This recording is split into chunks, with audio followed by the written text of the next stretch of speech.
Hello and welcome to Nomika Computer Consultancy. My name is Manish and today we are going to discuss the topic a method random in Java, and it's very important because random method is used to generate random numbers between a particular range, right? So इससे related जो भी जानकारी है आपको आगे के video में मिलने वाली है, तो वीडियो में बने रहिए. So let's start.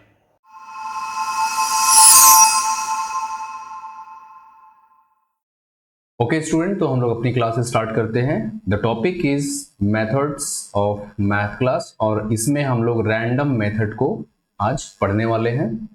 अगर आप ध्यान से देखेंगे तो इसके सामने जो पैरेंथेसिस है उस पैरेंथेसिस में कोई पैरामीटर मेंशन नहीं किया गया. इसका मतलब यह है कि जो रैंडम मेथड है विदाउट टेकिंग पैरामीटर ये काम करता है and this is used to generate numbers between 0.0 and 1.0. तो आइए देखते हैं.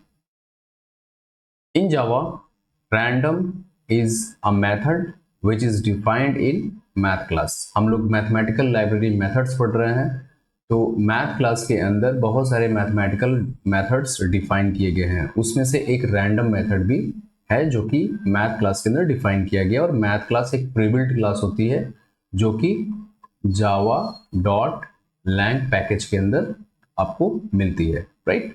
Okay, so we use random method to generate random numbers between 0.0 और इसके बगल में इंक्लूसिव लिखा हुआ है. इसका मतलब ये है कि जो नंबर जनरेट होगा वो 0.0 भी हो सकता है एंड 1.0 एक्सक्लूसिव. इट मीन्स जो नंबर जनरेट होगा वो 0.0 से 1.0 के बीच का होगा, बट ऑलवेज जो जनरेटेड नंबर होगा वो 1.0 से छोटा ही होगा. ऑलराइट, एंड वो 0.0 हो सकता है बट नॉट 1.0. ऑलराइट, सपोज आपका नंबर जो जनरेट हो रहा है, सपोज वो x है, इसकी वैल्यू 0.0 भी हो सकती है या उससे बड़ी रहेगी and it will be less than 1.0.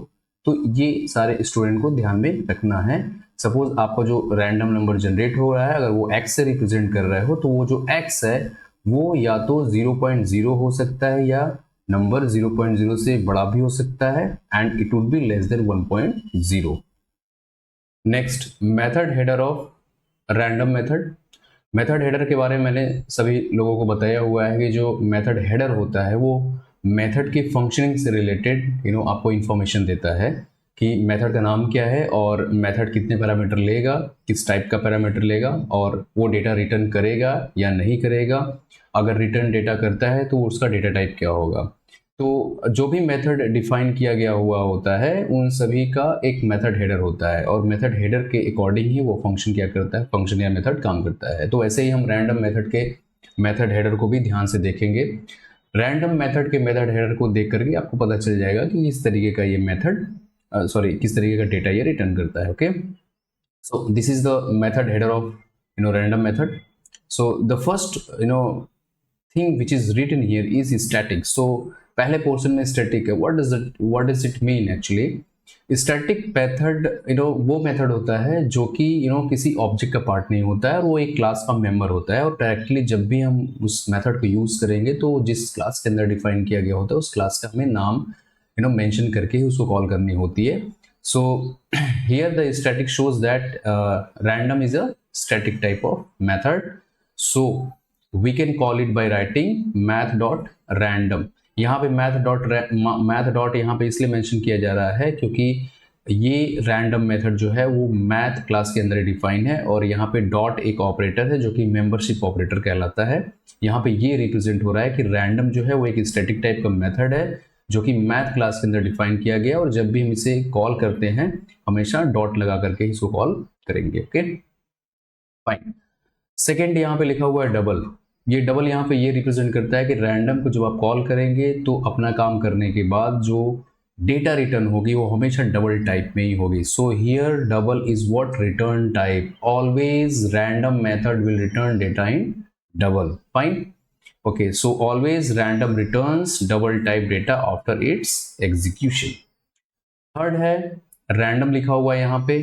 This is the name of your method. Okay, हमेशा पैरेंथेसिस के पहले जो आइडेंटिफायर लिखा हुआ होता है वो आपके मेथड का नाम होता है. So random is the name of method. I hope you are understanding each and everything. Fine. How to use random method. Okay, अपने कंप्यूटर के इंस्ट्रक्शन में आप रैंडम मेथड को यूज कैसे करेंगे।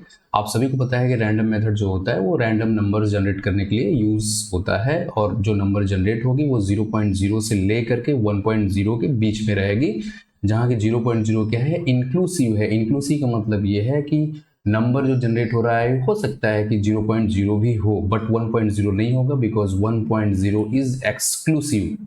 ओके, सो इसको मैंने एक एग्जांपल के थ्रू समझाया हुआ है। Suppose class name is NCC and as it is you are writing public static void main and here we are creating a variable x of type double. easily you can see here, आप यहाँ पे assignment operator लिखने के बाद आप यहाँ पे लिख रहे हो मैथ डॉट रैंडम।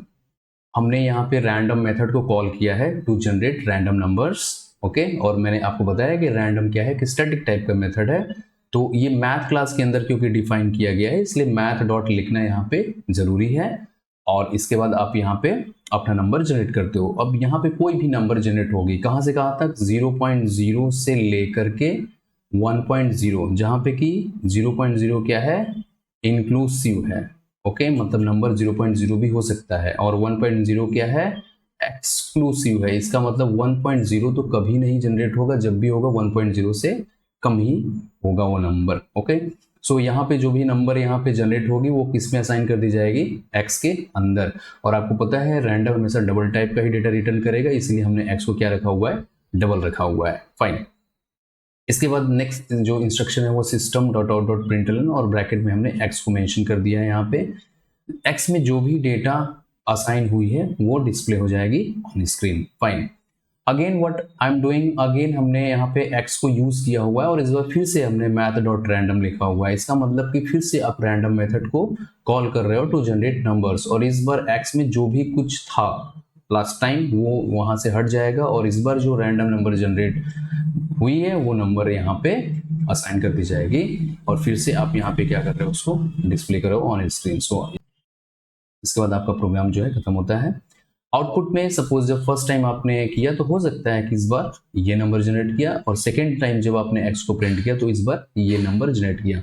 ध्यान रहे कि देखिए नंबर क्या है, ये नंबर जो है ये शो कर रहा है कि 0.0 से लेकर के 1.0 के बीच में ही है। Okay fine.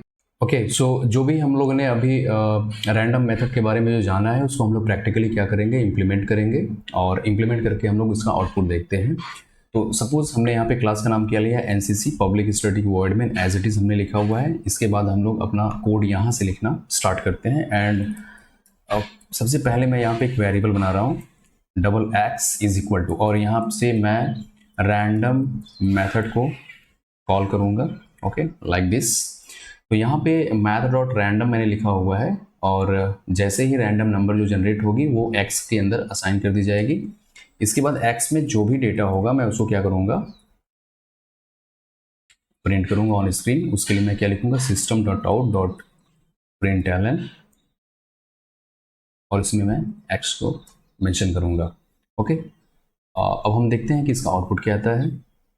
Okay, so the output is 0.705398। Okay, again suppose मैं फिर से इसी प्रोग्राम को रन करता हूँ, फिर से मैं देखता हूँ कि इस बार क्या स्क्रीन पे हमारे प्रिंट होता है। इस बार प्रिंट होता है 0.6016 एंड सो ऑन।